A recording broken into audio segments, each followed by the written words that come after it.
Pues bienvenidos al webinar titulado Evaluar es cuidar, la exigencia académica con sentido trascendente, en donde comprenderemos la importancia de resignificar la evaluación del aprendizaje como una práctica docente intrínseca ligada al cuidado y formación del estudiante, impulsando un aprendizaje profundo y significativo que nos lleve a trascender la mera calificación a partir del análisis crítico de los desafíos y factores que influyen en la calidad de la evaluación.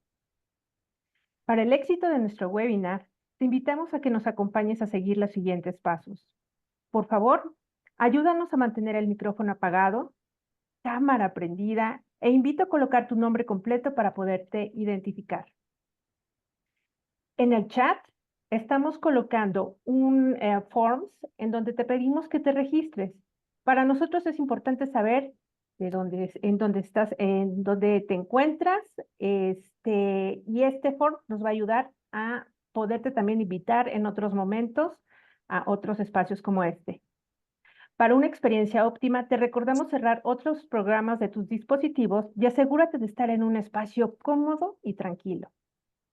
Al terminar la participación de nuestro invitado, abriremos un espacio de preguntas y respuestas. El webinar será grabado y estará disponible para tu consulta a través de nuestras redes sociales. Al final, te compartiremos una liga con la evaluación del webinar en donde te pedimos nos regales tu retroalimentación. Gracias por tu participación y esperamos que disfrutes del mismo. Comenzamos. Doctora Gersel, por favor. Muchas gracias, Luz, y muy buenas tardes a todos. Soy Gersaila Shieli García Márquez, directora de Calidad Académica, adscrita a la Vicerrectoría Académica de la Universidad Anáhuac, México. Agradecemos la presencia de las autoridades que nos acompañan, directores, coordinadores, representantes de CEFAD, profesores de la red de universidades Anáhuac, maestros de colegios vinculados con la Universidad Anáhuac, México y docentes. Sean todos muy bienvenidos. Nos complace contar con su participación en este webinar titulado Evaluar es cuidar, la exigencia académica con sentido trascendente. En nombre de la Dirección de Calidad Académica y del Centro de Formación y Actualización Docente, CEFAD, queremos expresar nuestro más sincero agradecimiento con el doctor Luis Medina Velázquez por aceptar nuestra invitación. Es un honor contar con su presencia en este seminario web. En esta sesión, el doctor Medina nos invitará a repensar la evaluación como un proceso orientado a la mejora continua, donde el error se convierte en una valiosa oportunidad, una fuente de aprendizaje. Vamos a reflexionar sobre la importancia de una evaluación basada en la retroalimentación constructiva y también en el acompañamiento como pilares fundamentales para el crecimiento personal y profesional de nuestros estudiantes universitarios. Asimismo, abordaremos algunas falacias comunes que normalmente llegan a deshumanizar la evaluación, como la obsesión por la calificación, el sentido punitivo, la percepción del examen como un instrumento solamente de medición.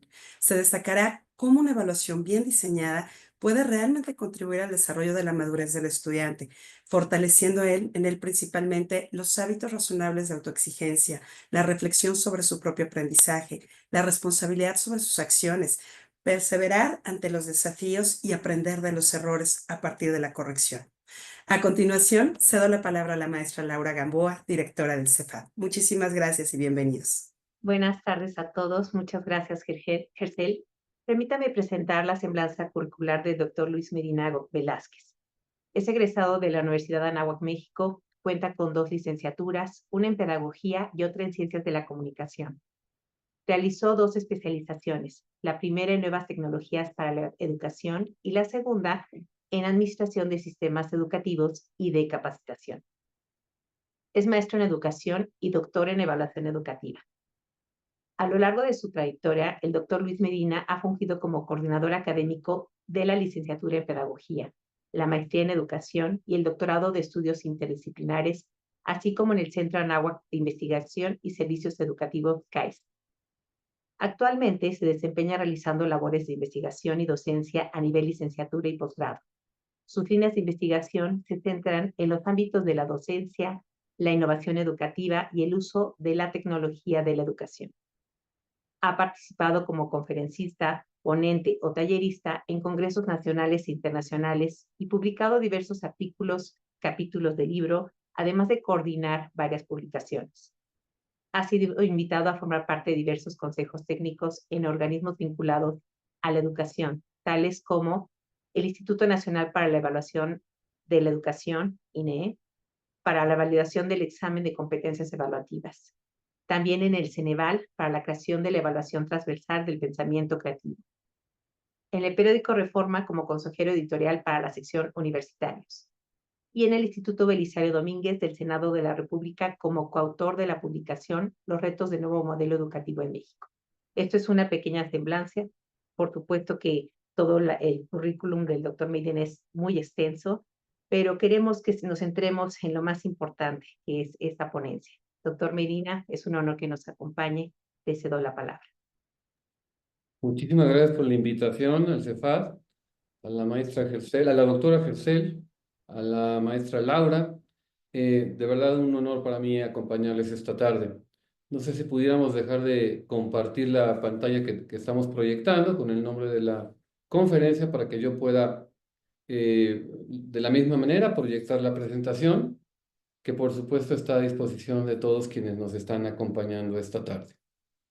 Bueno, pues me voy a permitir iniciar siempre pensando en la importancia que tiene el concebir a la evaluación como un proceso de mejora continua, sobre todo considerando que el proceso educativo es un proceso exclusivamente humano y humanizante.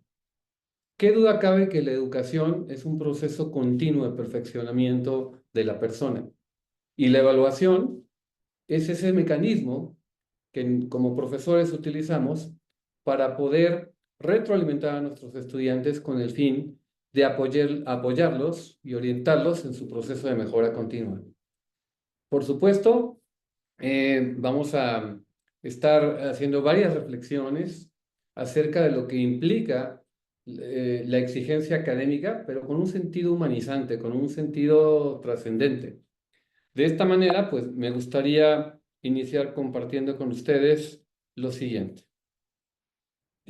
Al hablar de la evaluación como un mecanismo o una estrategia de cuidado hacia el otro, es decir, hacia los estudiantes, pues no puedo empezar a plantear por qué he puesto este título a la conferencia sin dejar de hablar acerca de la pedagogía del cuidado.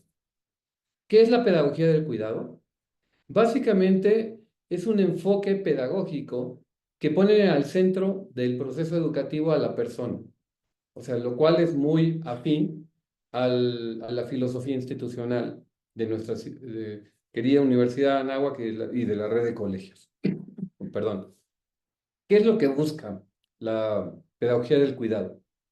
El acompañar al estudiante para no solamente enseñarle matemáticas, lengua, arte, historia, sino para favorecer su proceso de maduración humana. Básicamente, a través de la pedagogía del cuidado, lo que hacemos, lo que provocamos, es el crecimiento personal, social y académico de los estudiantes que tenemos a nuestro cargo. ¿Cómo? A través de diseñar ecosistemas de aprendizaje que de alguna manera presenten retos, presenten problemáticas y que motiven al estudiante a interesarse en estos retos, en estas problemáticas de la vida real. Y por supuesto, a través de ello, con el acompañamiento correspondiente del profesor, desarrollar sus competencias, desarrollar sus capacidades, tanto para la vida como para el trabajo. Todo esto, de alguna manera, se centra en tratar de motivar al estudiante a querer ser mejor, fomentando su curiosidad, fomentando su capacidad de autodisciplina, su compromiso, su responsabilidad y su interés, sobre todo, en aprender a aprender. Dicho esto, me gustaría compartirles la siguiente imagen, en la cual, pues, nos damos cuenta que una profesora está reflexionando, tratando de aplicar la pedagogía del cuidado y pensando que su tarea como educadora es cuidar a cada estudiante, hasta de ella misma, como profesora, para no interferir en su crecimiento personal y académico. ¿Qué tiene que ver la evaluación aquí? La evaluación no puede ser vista como un mecanismo punitivo, ni tampoco en el otro extremo como un mecanismo de sobreprotección.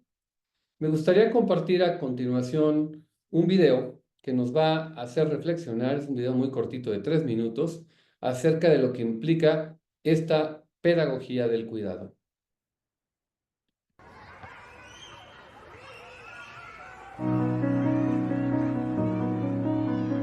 Cada día entras a un aula, no solo estás impartiendo conocimientos, estás plantando semillas que florecerán en el futuro. Eres un arquitecto de mentes, un escultor de personalidades y un guía en la travesía del aprendizaje. La educación no es solo un trabajo, es una vocación. Es la pasión de aquellos que creen en el potencial ilimitado de cada niño, cada joven, cada persona que tiene la fortuna de aprender de ti. Cada alumno que se sienta frente a ti es una historia en desarrollo, una vida llena de posibilidades. Y tú, con tus palabras y acciones, tienes el poder de influir en esa historia, de dar forma a su destino. Recuerda, cada lección que impartes es una piedra angular en la construcción del mañana. Estás creando líderes, soñadores, innovadores. Estás forjando el carácter de aquellos que algún día cambiarán el mundo. Pero el impacto de tu labor va más allá de los logros académicos. Es en esos momentos en que un estudiante duda de sí mismo y tú estás allí para ofrecer una palabra de aliento, donde verdaderamente demuestras tu poder. ¿Cuántas veces has visto el brillo en los ojos de un estudiante cuando finalmente comprende algo que le costaba? Ese brillo es la chispa de la curiosidad, el inicio de un viaje que tú has iniciado. Tú eres la diferencia entre un camino recorrido con miedo y uno transitado con confianza. Cada vez que un estudiante supera un obstáculo gracias a ti, estás moldeando un futuro más fuerte y resiliente. Pero, ¿sabes qué es lo más poderoso? No son solo las palabras que dices o los conocimientos que compartes. Es el ejemplo que das. Los estudiantes no solo aprenden de lo que enseñas, sino de cómo vives. Tu pasión, tu integridad, tu compromiso son lecciones silenciosas pero profundas. Cada acción tuya, cada respuesta paciente, cada muestra de respeto hacia ellos deja una huella indeleble en sus corazones. A veces, el peso de esta responsabilidad puede parecer abrumador. Las horas largas, los desafíos constantes y la incertidumbre de si realmente estás haciendo una diferencia. Pero déjame decirte algo, lo estás haciendo. La semilla que plantas hoy puede no florecer de inmediato, pero con el tiempo se convertirá en un árbol robusto que dará sombra y frutos para muchos. Nunca subestimes el impacto que tienes. Puede que hoy no veas los frutos de tu trabajo, pero confía en que tu influencia perdurará mucho después de que la campana suene por última vez. Eres un faro de esperanza en un mundo que necesita desesperadamente guía y sabiduría. Piensa en cada uno de esos estudiantes que han pasado por tus aulas. Algunos recordarán la materia que enseñaste, pero todos recordarán cómo los hiciste sentir, cómo los motivaste a ser mejores. Así que sigue adelante, maestro. Cada día, cada clase, cada desafío es una oportunidad para cambiar una vida, para transformar el futuro. Porque el futuro de la humanidad está en tus manos. En cada pizarra que llenas, en cada hoja que corriges, estás dejando un legado que perdurará más allá de tu tiempo. El mundo necesita más educadores como tú, comprometidos, apasionados, dispuestos a dar todo por la educación. Nunca olvides el poder que tienes.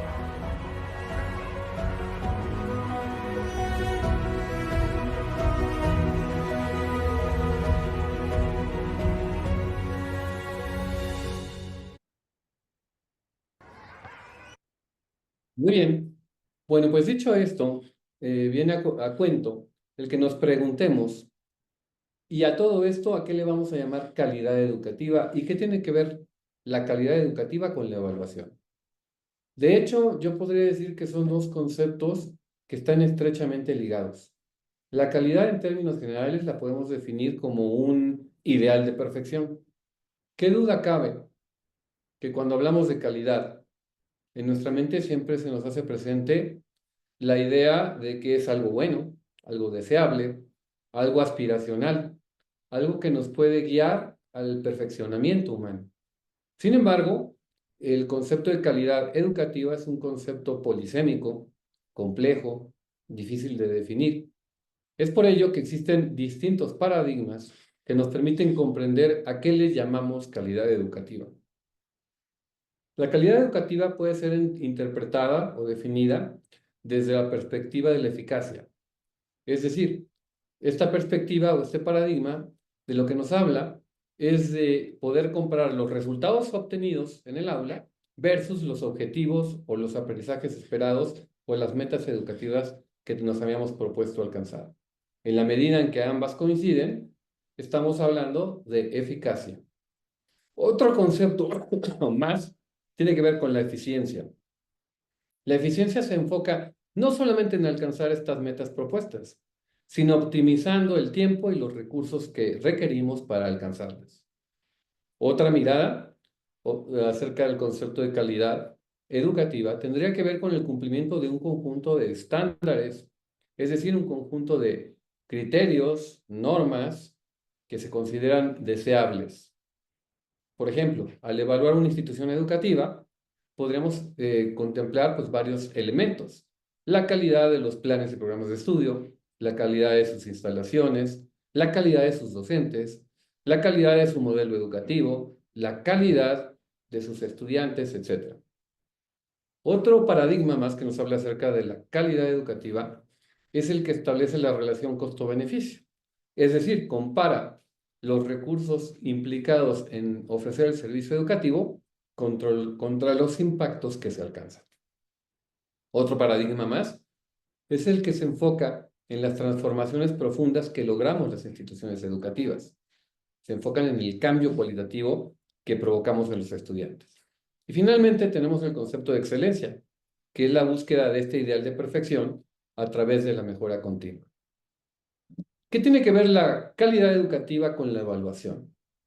Pues precisamente la evaluación es este mecanismo por medio del cual, procurando ser lo más objetivos, lo más sistemáticos y rigurosos posibles, aunque cabe decirlo, la evaluación no es posible asegurar completamente su objetividad, aunque si nos esforzamos por establecer los mecanismos correctos, nos podríamos acercar a ello.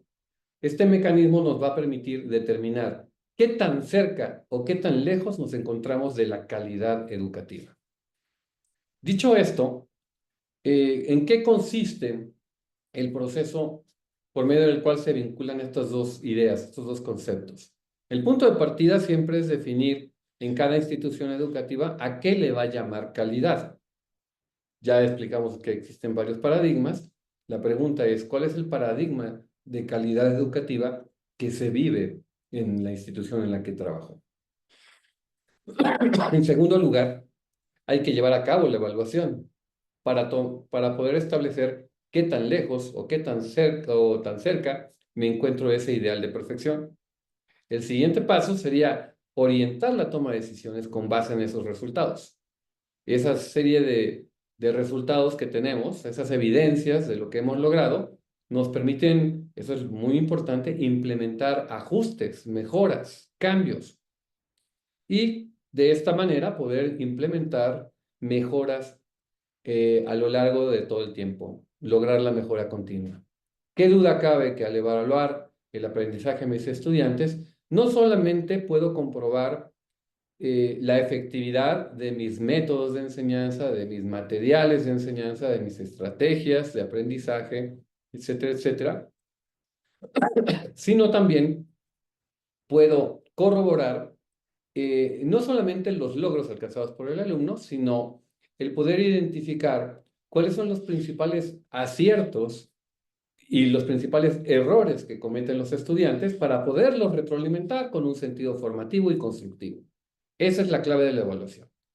El poderles dar retroalimentación con un sentido constructivo orientado a la mejora.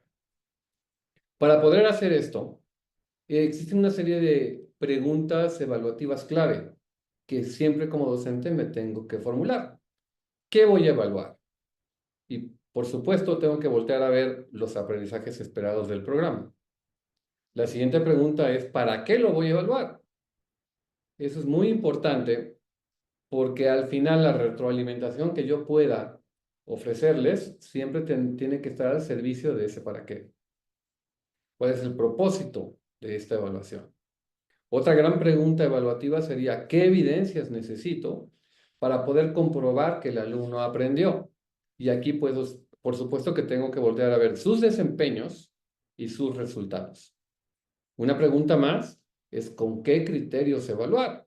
Es esta serie de estándares curriculares, de criterios de calidad que voy a establecer para estimar el grado en el que el alumno alcanzó o no lo que se esperaba de él. Y finalmente, ¿cómo y con qué voy a obtener toda esta información? Y aquí es donde me estoy refiriendo, por supuesto, a las técnicas evaluativas y a los instrumentos de evaluación.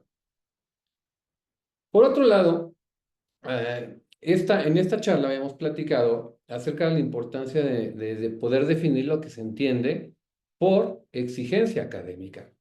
¿Qué duda cabe que a través de la evaluación yo puedo también, ustedes disculpen, promover la exigencia académica, pero no en un sentido punitivo, como se decía al principio, sino con un sentido formativo, con un sentido orientado a la motivación del alumno para que quiera ser mejor?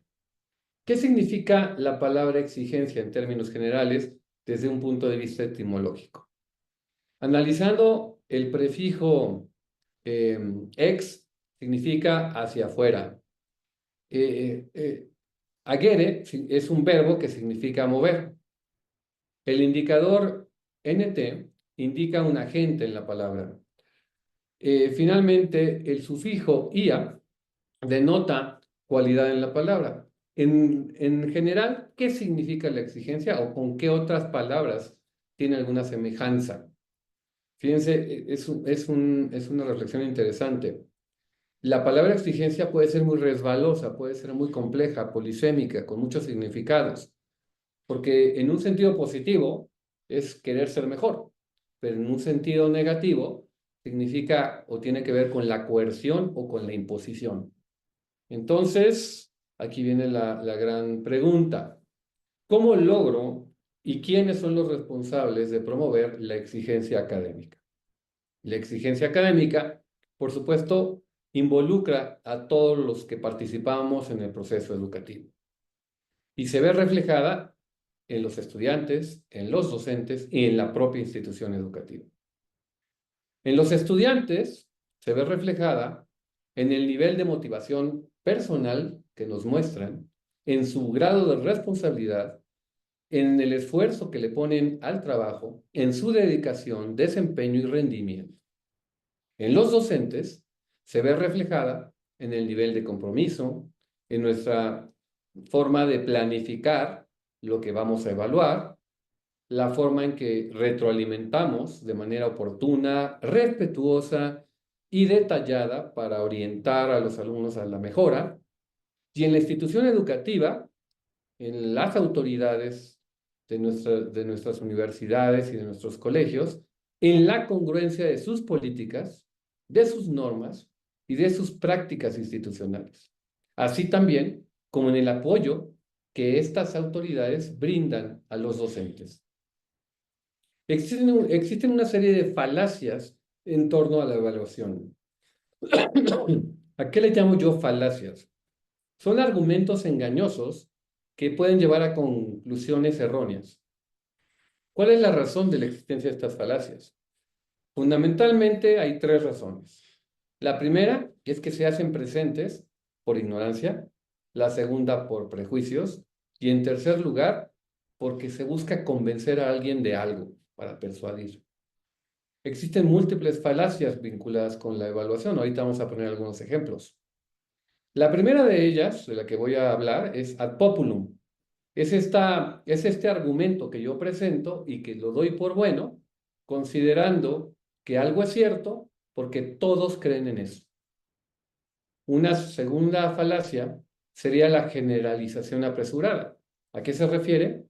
A llegar a conclusiones a partir de una muestra pequeña o no representativa de la realidad. Otro tipo de falacia es la que ataca a la persona en lugar de los argumentos de la propia persona. Ahorita todo esto lo voy a ilustrar con ejemplos. Otra falacia más es la falsa causa. ¿Qué significa esto? Asumir que una cosa causa otra porque ocurren ambas al mismo tiempo. Y por último, la falacia a la que se le llama hombre de paja es aquella en la cual que se presentan una serie de argumentos que son distorsionados para hacerlos más fáciles de atacar. Vamos a ver cómo se traducen estas falacias en ejemplos concretos aplicados a la evaluación del aprendizaje. Aquí tenemos un primer ejemplo. Afirmar algo porque muchos lo creen. ¿Qué duda cabe que existen algunos profesores, espero que no sean muchos, que piensen que el 10 es para Dios, el 9 para ellos y 8 o menos para sus estudiantes? Esta falacia pues, nos deja ver que precisamente no se tienen altas expectativas con respecto a la capacidad de los estudiantes, que es un planteamiento erróneo. Otra falacia que vamos a ilustrar a continuación tiene que ver con la falsa causa. Y esto, no me dejarán mentir, sucede en muchas instituciones educativas que han cometido el gran error de mercantilizar demasiado la educación. Aquí tenemos a un director de una preparatoria diciéndole a las coordinadoras: necesitamos que todos los estudiantes tengan buenas calificaciones, presionen a los maestros para que sean más flexibles con la evaluación, ya que no podemos permitirnos tener padres descontentos. Otra más, atacar a la persona en lugar del argumento. Aquí tenemos a un chico sacando un acordeón y reflexionando: el maestro ha sido muy injusto conmigo, me ha calificado muy duramente, así que merezco hacer trampa. Y de esa manera justifica la acción que está cometiendo de deshonestidad académica. Otra falacia más, generalización apresurada. Aquí tenemos una chica en la noche tratando de estudiar para el examen del día siguiente y afirmando: no importa cuánto estudie, siempre repruebo. La única forma de pasar es aprender el examen de memoria, aunque después todo se me olvide al día siguiente. Otra falacia más, la falsa causa. Aquí tenemos a un profesor que está aplicando un examen y que mientras está cuidando el examen, está supervisando, está reflexionando: como yo soy un profesor muy exigente, pocos alumnos van a aprobar conmigo. Si se dan cuenta, pues este planteamiento también parte de la idea de que ningún alumno o no todos los alumnos son capaces de responder a las expectativas de este profesor. Por supuesto, es un planteamiento incorrecto, una reflexión incorrecta. Como punto de partida, la filosofía adecuada, la filosofía educativa adecuada sería pensar que todos los alumnos tienen la capacidad de sacarse la mejor calificación posible, un 10, y así voy a empezar, así voy a comenzar el semestre o el año escolar pensando que todo el mundo puede sacar 10 y lo va a mantener, salvo que me demuestren lo contrario, es decir, que no lo merecen, que no se esfuerzan, que no dan lo mejor de sí, y poco a poco el alumno, el que se esfuerza, el que tiene esta capacidad para ser disciplinado, etcétera, etcétera, perseverante, pues va a conservar esa calificación. Otra falacia más, que es de tipo emocional. El maestro me puso 10, aunque yo no lo merecía. Por tanto, lo evaluaré bien, a pesar, perdón, aquí se me fue una R de más, a pesar de que no sea tan buen docente. El tema de la evaluación docente como un mecanismo de reciprocidad o de castigo también. Si fuera el caso contrario, si la chica se hubiera sentido injustamente calificada, reprobada, pues entonces ajustaría cuentas con el profesor por medio de la evaluación docente. Otra más, el hombre de paja. Estos argumentos que se exageran o se distorsionan para justificar una idea. Este alumno está estudiando y dice: ¿cómo puedo hacer para que el maestro me ponga 10? y la siguiente pregunta, seguramente la hemos escuchado todos. ¿Cómo quiere su trabajo? Es decir, no está pensando que es mi trabajo, es el trabajo del profesor. ¿Cómo quiere su trabajo? Si le doy lo que él espera, entonces saco 10. Bueno, pues, ¿cuáles son los factores, después de revisar todas estas falacias, que afectan la exigencia académica, que de alguna manera, pues, determinan la calidad educativa en una institución? En primer lugar, la capacidad y la motivación de todos los actores involucrados. Es decir, el poder contar con el compromiso de los directivos escolares, siendo congruentes, como ya lo hemos dicho, el poder contar con la motivación y el compromiso de los profesores interesados en la mejora continua de su estudiante, utilizando la evaluación como un mecanismo de retroalimentación constructiva y que de alguna manera también promueve la motivación del alumno para querer ser mejor. Y por último, no menos importante, pues la motivación y compromiso de los propios alumnos.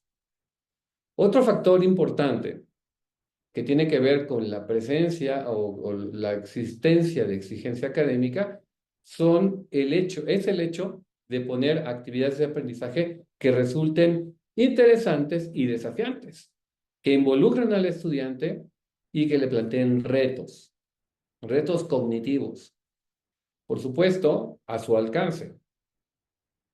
Por otro lado, esta capacidad de muchos profesores para poder dejar de concebir a la evaluación como un mero trámite administrativo para poner calificaciones y el poder contar con el tiempo suficiente, que ahí cabe el señalamiento. La verdad es que tenemos muy poco tiempo para poder asignar calificaciones los docentes. Ese es todo un tema. Y pues eso nos limita para hacer efectivamente una revisión rigurosa de lo que nos entregan los alumnos con el fin de poderlos retroalimentar de manera efectiva y de manera, como decía yo, oportuna, con sentido formativo, en el corto plazo, para mejorar sus procesos de aprendizaje, haciéndolos conscientes que cometer errores se vale cometer errores porque los errores deben ser vistos como oportunidades y fuentes de aprendizaje. Otro factor importante para contribuir a la calidad, a la exigencia académica, es la planificación anticipada que hacemos los profesores de las tareas, los trabajos, los proyectos y los exámenes que vamos a aplicar. Esto nos permite asegurarle al alumno una mejor gestión de sus tiempos. Recordemos que no presentan únicamente evaluaciones en una asignatura, tienen un conjunto de asignaturas y una fuerte carga académica. Otro aspecto importante son los criterios de evaluación. Criterios que sean pertinentes, que sean precisos, que sean claros, que sean transparentes, que sean útiles para mejorar y que sean específicos. Incluso algunos criterios pueden ser negociados con los propios estudiantes. Unos no serán negociables, otros sí. Un elemento más, un factor más, es el involucramiento institucional. Lo que ya hemos venido diciendo, la congruencia en las políticas, prácticas y normas de los directivos escolares. Por otro lado, y ya para terminar, este factor sería el considerar que el poder promover la exigencia académica no se logra de la noche a la mañana. Es un proceso de cambio en la cultura institucional de mediano y largo plazo. Eso es muy importante. Me gustaría también aprovechar a diferenciar dos conceptos. Hemos estado hablando de calidad educativa y también de calidad académica. No son lo mismo. La calidad educativa tiene un impacto en la vida del alumno y se refiere sobre todo a la formación integral que le ofrecemos en todos los ámbitos, en todas las dimensiones de su formación. En el ámbito no solamente intelectual, sino el socioemocional o socioafectivo, en el ámbito deportivo o físico, en el ámbito de su propio bienestar mental, etcétera, etcétera, en su desarrollo espiritual. Esto tiene que ver con el crecimiento personal del alumno y con su bienestar en un sentido amplio. En cambio, la calidad académica se centra fundamentalmente en la búsqueda de ciertos resultados académicos, dicho sea de paso, disciplinares, curriculares, para el logro de ciertos estándares. Y aquí lo que se privilegia no es tanto esta formación integral, sino el aprendizaje de las matemáticas, el aprendizaje de la historia, del arte, de todas aquellas asignaturas que forman el plan de estudios. También aquí se hace presente la rigurosidad de los programas y la evaluación del rendimiento. Algunas reflexiones ya casi para ir cerrando y que vale la pena destacar. Por supuesto, hemos dicho que la calidad académica y la calidad educativa son complementarias. En nuestras instituciones, en nuestras universidades y en nuestros colegios, siempre nos preocupamos no solamente por obtener pues los mejores resultados desde el punto de vista académico, desde el punto de vista disciplinario, sino el poder brindarles una formación integral. Sin embargo, no hay que confundir las cosas. Por supuesto, nos tiene que interesar y nos tiene que preocupar buscar el bienestar del alumnado, pero no podemos olvidar que nuestras escuelas y nuestras universidades no son spas. En ese sentido, no estamos hablando del bienestar del alumnado. Un factor determinante para promover la calidad educativa y la exigencia académica es, ya lo decía yo hace rato, que los docentes tengamos altas expectativas de nuestros estudiantes, que creamos en ellos, que veamos en ellos la posibilidad de que puedan ser mejores y de que los invitemos y los motivemos a esforzarse y a desarrollar una serie de hábitos que los van a conducir no solamente a aprender determinadas asignaturas, sino a madurar como personas, como adultos. Por supuesto, la motivación debe de venir en primer lugar de ellos mismos. Sin embargo, aquí yo quiero enfatizar que podemos nosotros contribuir con esa motivación intrínseca, sobre todo a que se exijan a sí mismos querer ser mejores, que se exijan a sí mismos a dar todo lo que pueden dar en una medida suficientemente sensata. ¿Por qué digo suficientemente sensata? A mí me ha tocado la experiencia en 30 años que tengo aquí de colaborar en la universidad, de tener o haber tenido algún estudiante que tenía que ir al psiquiatra a que le recetaran algún tipo de ansiolítico porque no podía permitirse sacar menos de 10 de calificación. Entonces, pues eso también está incorrecto. Otra cosa importante que vale la pena reflexionar. Para aprender a aprender, es importante promover en ellos la autodisciplina, pero eso viene desde chiquitos. La cultura del esfuerzo. Hábitos razonables de autoexigencia. El que sean capaces de permitirse cometer errores. Ya lo decíamos, son fuentes de aprendizaje. En promover en ellos la tolerancia a la frustración. ¿Cuántas veces hemos estado escuchando que las generaciones que tenemos hoy día en nuestras aulas son las famosas llamadas generaciones de cristal? Que ya no se les puede llamar la atención, ya no se les puede decir nada. Incluso cuando se tocan temas, ya me quiero imaginar los profesores de filosofía en la universidad, cuando se tocan temas que están sujetos a debate profundo, como por ejemplo temas como el aborto, la eutanasia, el tema de identidad de género, etcétera, etcétera, pues son temas muy delicados e incluso a veces hasta temas tabú. Y eso es impresionante que no se puedan discutir o debatir en las aulas universitarias. Por eso la importancia de promover en estas generaciones esta capacidad de tolerancia a la frustración y de resiliencia. La resiliencia, todos lo sabemos, es esta capacidad de poder recuperarnos después de haber Bueno, el concepto viene de la física. Cuando a un metal o a un material se le aplica una fuerza que lo modifica, esta capacidad de recuperación es la que se le ha llamado resiliencia. Yo me estoy refiriendo aquí a una resiliencia en términos socioafectivos, emocionales, etc. No podemos dejar de mencionar que el carácter de un joven determina su futuro. ¿Qué quiere decir esto? Que como educadores, en nuestra responsabilidad está el formar el carácter del joven. O sea, qué bueno que demos clases de física, de ingeniería, de pedagogía, de psicología, etc. Pero en el fondo tenemos la tarea de formarles el carácter. ¿Cómo podemos lograr eso? Educando y fortaleciendo su conciencia crítica, educando y fortaleciendo el dominio de su voluntad, el manejo de su responsabilidad, perdón, el manejo responsable de su libertad es fundamental. Ya voy cerrando.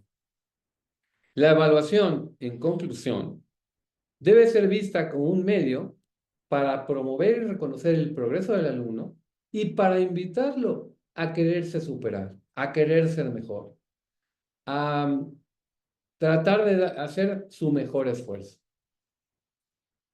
Resulta más satisfactorio, definitivamente, un trabajo bien hecho que hacer algo por salir del paso.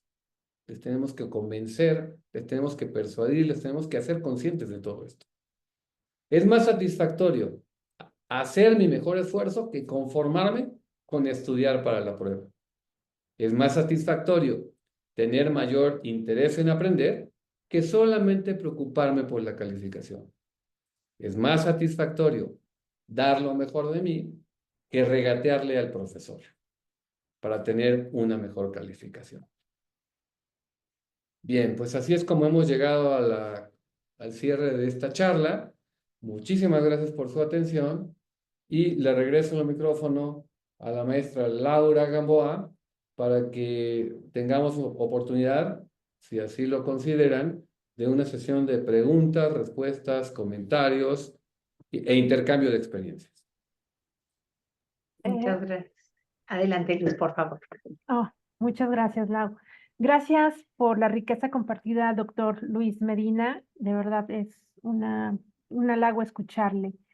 Y bueno, ya vemos manos levantadas y entre ellas la del profesor Argaez, si no está mal pronunciado. Por favor, si gusta abrir su micrófono, se lo voy a agradecer. O si alguien quiere escribir en el chat, aprovecho para que puedan escribirlo. Por favor, profesor. No se le escucha. ¿Y ahora me escuchan? Sí, perfecto. Perfecto.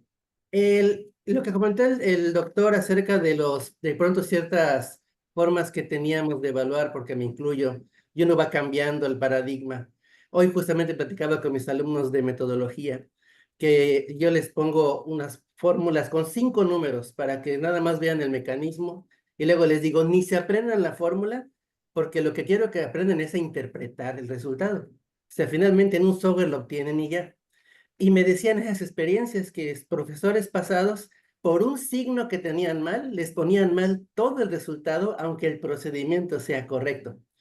Entonces, ahí, ¿cómo vamos cambiando? En mi caso, yo, si hay algo mal en algún cálculo, pero el procedimiento es correcto, pues doy un buen puntaje y retroalimento ese pequeño detalle técnico.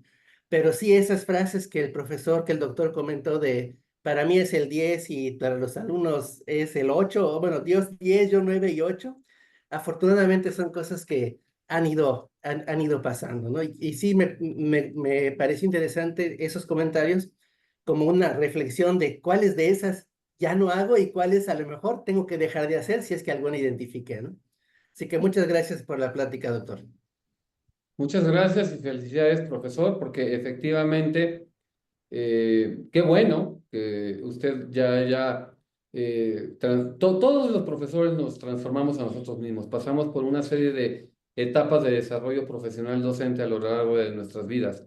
Desde que somos profesores noveles, estamos aprendiendo a dar clases, tratando de reproducir las mejores prácticas de quienes fueron nuestros profesores, hasta el momento en el que podemos alcanzar pues cierta madurez profesional y después incluso somos capaces de diversificar nuestras estrategias y nuestras reflexiones didácticas para mejorar a nosotros mismos como docentes. Entonces, el que usted nos comparta esta experiencia de cómo se han venido transformando sus paradigmas educativos, pues nos deja muy claro que pues usted ya está en otro momento de su desarrollo profesional y le felicitamos por ello. Muchas gracias a ambos. Antes de cederle la palabra a la maestra Cecil, que veo que tiene la mano levantada, voy a hacer mención al profesor Oscar Rosales, que hace un comentario en el chat. Dice, los conceptos quedaron muy claros. ¿Cuál sería su consejo para poder transmitir este tipo de conceptos a los alumnos? ¿Cómo podemos transmitir esto a los alumnos? Sobre todo me refiero a esta última diapositiva, porque muchos alumnos, aún con el mayor esfuerzo del docente, siguen con esa actitud de solo estudiar por la calificación o por pasar el curso. Ok, bueno, una pregunta compleja en la cual se van a hacer presentes muchos factores. Creo que lo primero a lo que yo me referiría sería cerrar filas con con toda la academia. Es decir, poner de acuerdo a todos los docentes para que todo mundo comparta, no solamente de palabra, sino en la práctica docente, esta filosofía y esta serie de reflexiones pedagógicas acerca de la evaluación, que realmente todos los profesores cierren filas. Es decir, todo el mundo a lo mejor en una reunión de academia, en los consejos técnicos que a veces tienen, por ejemplo, en las preparatorias o en los espacios que nos dan a los universitarios, a los profesores universitarios para integrarnos y compartir experiencias, eh, aprovechar esos espacios para establecer juntos estrategias y políticas que podamos aplicar en nuestras clases. Por supuesto, hay una serie de contenidos transversales que nosotros podemos incluir en nuestras clases. A lo mejor comentando alguna anécdota, presentando algún video, haciendo alguna reflexión con nuestros estudiantes, sin que esto suene como a regaño, sino provocando a los alumnos a reflexionar, a pensar, enseñarles a pensar sobre ellos mismos, a enseñarles una serie de estrategias metacognitivas. ¿Qué es esto de la metacognición? La metacognición, primero lo voy a decir así en términos generales y luego lo aterrizo, es la cognición de la cognición. Es decir, la capacidad que tenemos las personas de reflexionar acerca de la forma en que pensamos, de la forma en que aprendemos. Y entonces, en la medida en que yo provoque a mis estudiantes a pensar sobre la forma en la que estudian, la forma en que aprenden, la idea es enseñarlos a tomar conciencia de que lo más importante no es la calificación en sí, sino el poder reconocer cuáles son las mejores estrategias que me sirven o me han servido para aprender algo, cuáles no me han servido y qué tengo que hacer para perfeccionar este proceso de aprendizaje. Enseñarlos a pensar, enseñarlos a aprender y sobre todo sensibilizarlos acerca de que el número no dice nada y en el sentido de que no necesariamente los alumnos con mejores calificaciones van a ser los que van a tener, entre comillas, éxito en la vida. La vida también es una escuela y en la vida se puede reprobar. Y ahí sí cuesta, ¿no? Ahí reprobar en la vida es algo muy fuerte. Entonces creo que es cerrar filas y enseñarlos a reflexionar y a analizar sus propias estrategias para aprender. Muchas gracias al profesor Oscar Rosales por su reflexión y pregunta, al doctor Luis Medina. Ahora cedo la palabra a la maestra Cecil Herrera, por favor. Dos preguntas más. También, perdón, a Rosy y Mario y cerramos nuestro ciclo de preguntas. Por favor, maestra. Gracias, buenas tardes. Muy interesante, ¿no? Porque, por ejemplo, a mí me cuesta mucho trabajo esta forma de cómo evaluar y trato de buscar diferentes estrategias y eso, ¿no? Mi pregunta va más hacia Por ejemplo, ¿qué tan válido es si yo dejo una exposición, ¿no? Mi rúbrica tiene varios puntos y dentro de la exposición, no sé qué, tuvieron o dedazos, faltas de ortografía o les falta una conclusión, algún punto. ¿Qué tan válido es decir, después de la retroalimentación, faltó esto, mejora, puedes mejorar esto, lo otro, y que ellos puedan tener la oportunidad de corregirlo y en lugar de ponerles un 7 de calificación, un 8, un 9, o sea, ¿se vale, no se vale? Gracias. Ok, muy buena pregunta. Lo primero que yo diría es que al momento, las rúbricas y en general todos los instrumentos de evaluación no necesariamente son infalibles. Pueden tener sesgos, pueden tener limitaciones, etcétera. Entonces, una estrategia muy importante que vale la pena compartir con los estudiantes es que no sea únicamente el profesor el que presente las rúbricas, sino que en clase la construyamos todos, con las opiniones, los comentarios, los fundamentos de por qué debe de cumplirse una serie de criterios de calidad lo que les estoy solicitando y donde el alumno sea consciente de por qué me están evaluando esos aspectos y donde él pueda participar también con sus planteamientos. Habrá cosas que, como decía yo, que sean negociables y otras que no, definitivamente no. Y por supuesto, aunque la rúbrica trata de ser muy descriptiva, siempre tener un espacio dentro del mismo instrumento donde haya posibilidad y quepan los comentarios cualitativos que no están contemplados en la rúbrica y que también pueden tener un peso en la calificación. Eso por un lado. Y por otro lado, que creo que lo más difícil tiene que ver no tanto con la evaluación, sino con la estrategia de retroalimentación, porque a veces no tenemos las estrategias adecuadas.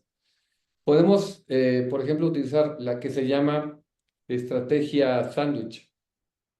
No sé si habían oído hablar de esa estrategia de retroalimentación.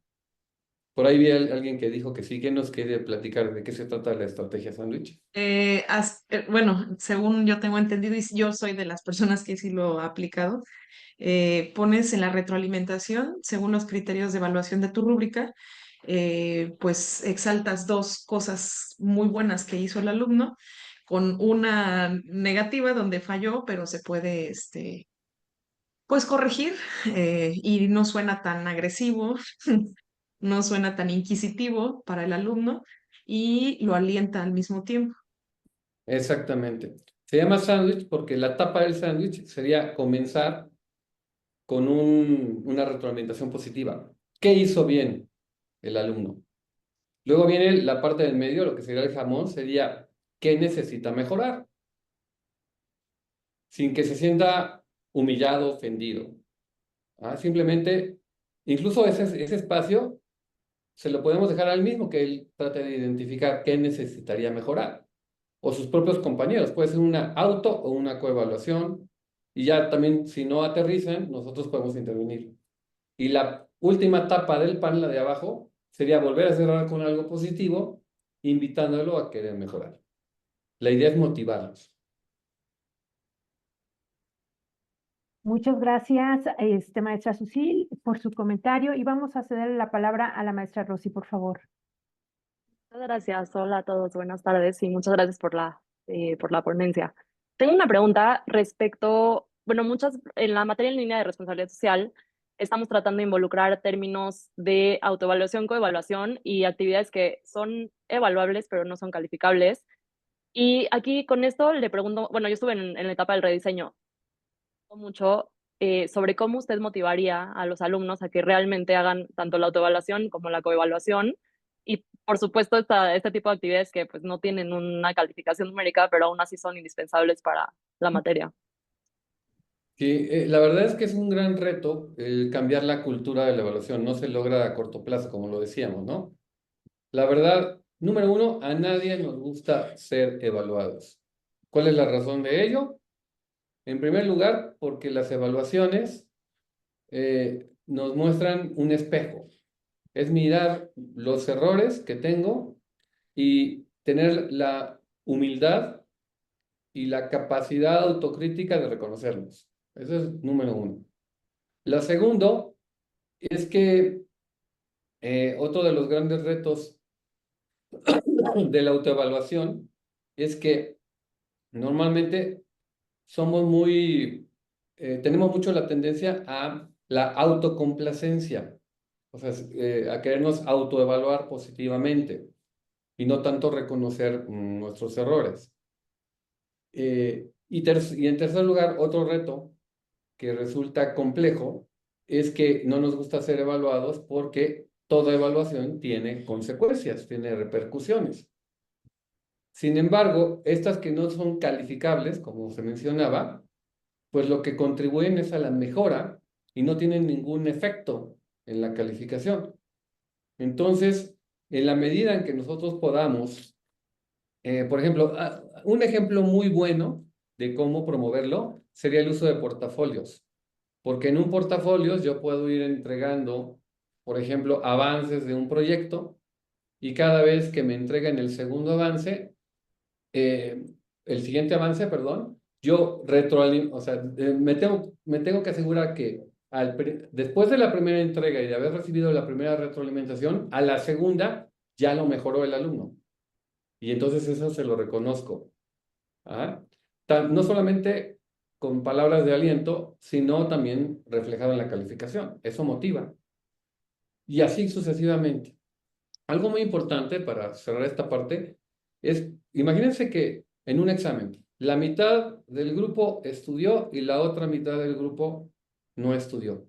¿Qué pasa si yo a todo el mundo le pongo 10? Los que no estudiaron van a decir, ¿para qué estudio si me regalaron un 10?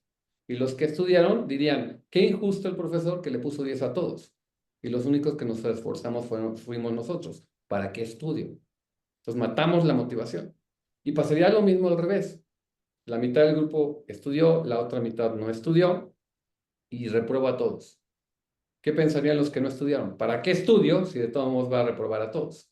Y los que estudiaron dirían, ¿para qué estudio si habiendo estudiado reprobé?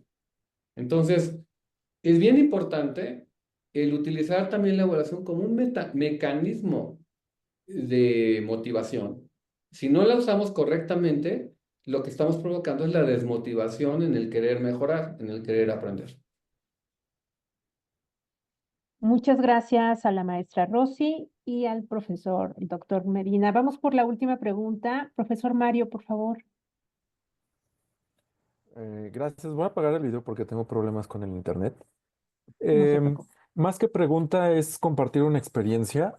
A mí lo que me han reportado el realizar la